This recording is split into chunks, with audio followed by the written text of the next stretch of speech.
was born in Idaho to parents who were high school sweethearts. Mom tells me she and Dad got married at just 18 after a whirlwind romance. Sounds dreamy, right? But the reality was far from it. Turns out they realized they couldn't stand each other a few months into their marriage. And the day I was born, Dad just left us forever and moved to another city. That was the day Mom vowed her daughter would never suffer like she did. And the only way to ensure that was to make her so hideous, no boy would ever dare to look her way. Mom, isn't this a little too big? And I don't like this color. Oh, you look like a princess, my baby. The only thing missing is a tiara. Mom then put an aluminum foil tiara on my head and couldn't stop gushing about how royal I looked. It was crazy, but that was Mom, who always thought what she says is right, even when it wasn't. I was getting ready for school when suddenly someone started banging on the door like crazy. Mia, open the door! Open the door right now or I'm gonna tear it down! I dropped the lip balm and rushed to open the freaking door. What happened, Mom? Are you okay? I'm okay, but I guess you're not. What's that on your lips? It's lip balm. Where did you get it from? I saved my pocket money to buy it. Great! So now you're buying makeup with the money I'm giving you? I'm cutting off your allowance completely. But Mom, it's just lip balm. Today it's lip balm. Tomorrow it'll be lipstick. Who knows? Besides, why do you need a lip balm? To attract boys at school? Mom! Girl, you've got no idea what jerks these boys are. I saw it firsthand with your dad, who was literally the king of morons. Now quick, give me that stupid balm and get going. You don't want to be late for school. I quietly handed over the lip balm to Mom and walked out. Oh, and Mia, no more locking the room. In fact, you don't even need to keep the door shut, cause what's there to hide from Mommy dearest, right? I simply nodded and got out of the door as fast as possible. Why the heck was it so difficult for Mom to trust me? All my life, I had worked so hard to make her happy, but nothing ever seemed to work. Like the day I won the first prize in the National Science Olympiad, I thought Mom would be super happy. Mom, look what I got! Zip it up, Mia, and out! Can't you see I'm on an important call? But Mom, I won the Olympiad. It's just a stupid Olympiad, not the Olympics. Now out and don't disturb me. That evening, I kept waiting for Mom to come out of her room, but she never did. At last, I had dinner alone, took my trophy and put it in the cabinet along with several others I'd won over the years. Hi, I'm Mia, and I have a confession to make. I let my super strict mom control me like a puppet for 16 years, until I started living a thrilling secret life that changed me forever. So, friends, I was born in Idaho to parents who were high school sweethearts. Mom tells me she and Dad got married at just 18 after a whirlwind romance. Sounds dreamy, right? But the reality was far from it. Turns out they realized they couldn't stand each other a few months into their marriage. And the day I was born, Dad just left us forever and moved to another city. That was the day Mom vowed her daughter would never suffer like she did. And the only way to ensure that was to make her so hideous, no boy would ever dare to look her way. Mom, isn't this a little too big? And I don't like this color. Oh, you look like a princess, my baby. The only thing missing is a tiara. Mom then put an aluminum foil tiara on my head and couldn't stop gushing about how royal I looked. It was crazy, but that was Mom, who always thought what she says is right, even when it wasn't. Her world had its own bizarre logic, and I had to follow it anyway. But her crazy attitude didn't stop here. Once in school, I tripped over a squirrel and landed hard on my butt. Out of courtesy, one of my classmates offered to walk me home, but when Mom saw him, she completely lost it. Who is this, Mia? Hey, you! Shoo! How dare you walk with my daughter? Mom, calm down. He's my classmate. Then he should have stayed in class. What the heck is he doing here? Before I could react, Mom grabbed the garden hose and started spraying water all over him. Wow, your mom's a nutcase. What did you just say, you smelly fungus? The poor boy bolted down the street with Mom chasing after him. The next day in school, everyone was talking about what a wacko my mom was, and I felt so embarrassed. Needless to say, I had 0 friends in school. During lunch break, everyone hung out with their group of friends while I just stayed back in class with my lunchbox that always had a sad peanut butter sandwich. To make things even worse, our class's self-proclaimed queen bee, Tasha, seemed to love making me her favorite target. Hey, Mia! Did you raid a homeless granny's wardrobe or what? Ew! Your outfit literally smells like rotting flesh. That rotting stench must be the garbage in your brain. Oh, but wait, do you even have one? Sounds like a great comeback, right? But I didn't say it out loud because that required a lot of guts and I didn't have any. And Tasha knew that. The only positive thing in my otherwise boring life was science. I'd always been a straight-A student who topped every subject, but science had a special place in my heart. By the time I hit grade 12, a new student named Andrew joined our class. And imagine my shock when the teacher asked me to help him catch up with studies. Hey, I hope helping you won't mess up your routine or anything. No, not at all. Andrew smiled and I felt my heart skip a beat. Gosh, this guy looked perfect. I was suddenly very conscious of the sack-like dress I was wearing. And I also didn't miss the death glares Tasha was shooting my way. As expected, Tasha walked over to our table as soon as the class got over. Hey, Andrew. Most guys call me gorgeous, but I go by the name Tasha. Nice to meet you, Tasha. Of course it's nice to meet me, but meeting her is a disaster. I don't know what the teacher was thinking when she paired you with her. Don't worry, I'll show you who you can be friends with. Well, I guess I'm smart enough to choose my own friends, so thanks, Tasha, but I think I'll stick with Mia. Andrew held my hand and we both walked out the door as Tasha's jaw hit the floor. That was so cool! I've never seen Tasha look so mad.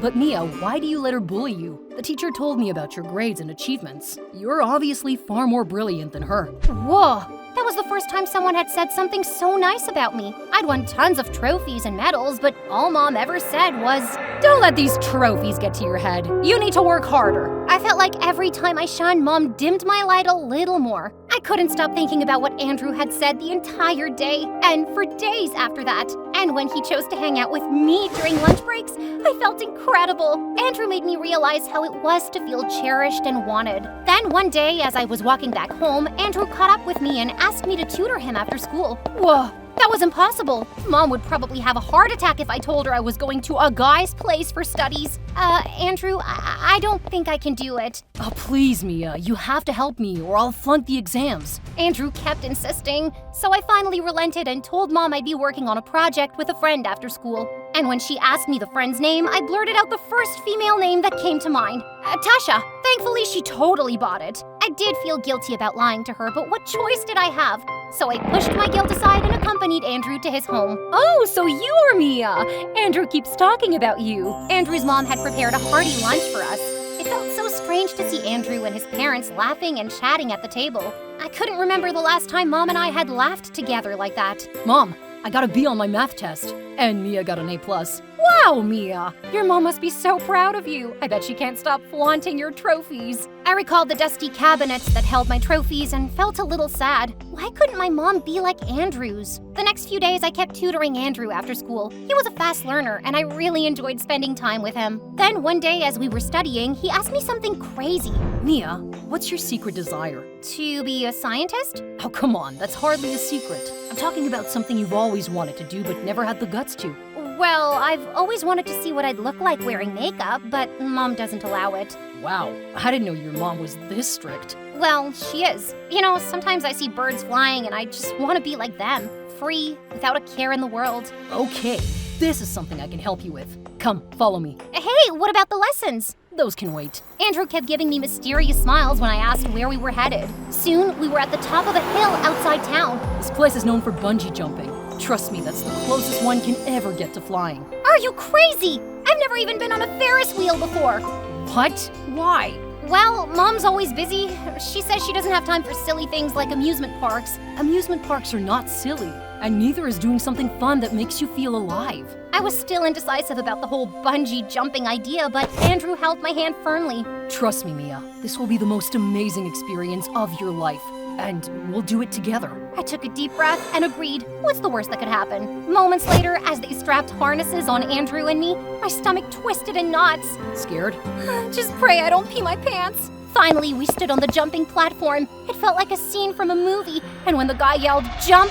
we both dove into the void. For a moment, it felt like I was actually flying, like the birds. Soon, the fear was gone, and it was replaced with something incredible: confidence. Andrew and I jumped 3 times that day, and each jump made me realize what being free truly felt like. It was exhilarating. He even made me try mountain biking and paragliding. And with each new experience, I was rediscovering myself. I was no longer the meek, timid Mia. This new version of me wanted to fly, to take risks, and to live life for once without any fear. For the first time ever, I bought makeup with my savings, even if it was just mascara and lip gloss. But I was careful to not let Mom see it, so I took it to school and was applying it when Tasha walked in. "I'm sorry, Mia, but makeup isn't gonna hide your dumb personality." I ignored her because I didn't want to ruin my good mood, but she just wouldn't stop.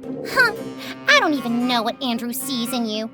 Brains, maybe? Because it's clear you don't have any." Tasha looked at me like she'd seen a ghost. Heck, I myself was shocked that I'd said that out loud. But I had to admit, it felt great. "Oh, you lowlife bug! How dare you talk to the queen like that?" "Queen? Gosh, you're delusional. To me, you're about as important as a white crayon." Tasha's minion snickered as her face grew red with embarrassment. She didn't even know how to respond to that. Soon, our exams arrived and we all got busy. When the results were announced, Andrew passed with flying colors.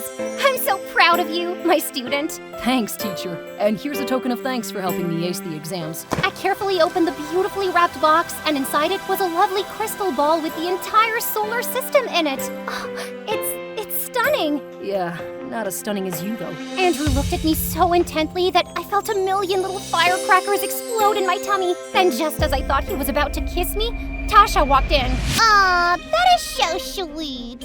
The ugly nerd finally got herself a boyfriend." Tasha, I suggest you look at yourself before calling Mia ugly. Andrew left the room angrily as Tasha looked ready to explode. She marched straight towards me, snatched the crystal ball from my hands, and smashed it into pieces. "You witch! You've gone too far this time!" I pounced on Tasha and we fought like wildcats. It took 4 teachers to finally separate us. We both ended up with scratches all over our bodies, and our hair looked like we'd gotten some electric shock. We were then taken to the principal's office. I'm so disappointed in both of you. Tasha, you've always been a rule breaker, but Mia, you've left me speechless. "I'm sorry, sir, but it was Tasha's fault. I was just..." Suddenly the door opened and my blood ran cold as I saw my mom and Tasha's mom walk in. Now explain to your moms whose fault it is. "Mommy, this maniac pounced on me for no reason. Look at the bruises on my delicate body." "No, she's lying. She broke my crystal ball first." "Wait, what crystal ball?" "Oh, it's a stupid ball her boyfriend Andrew gave her. How lame is that?" Mom looked at me with fire in her eyes, and I just wanted to disappear. Tasha, Mia told me she was working with you on a project after school."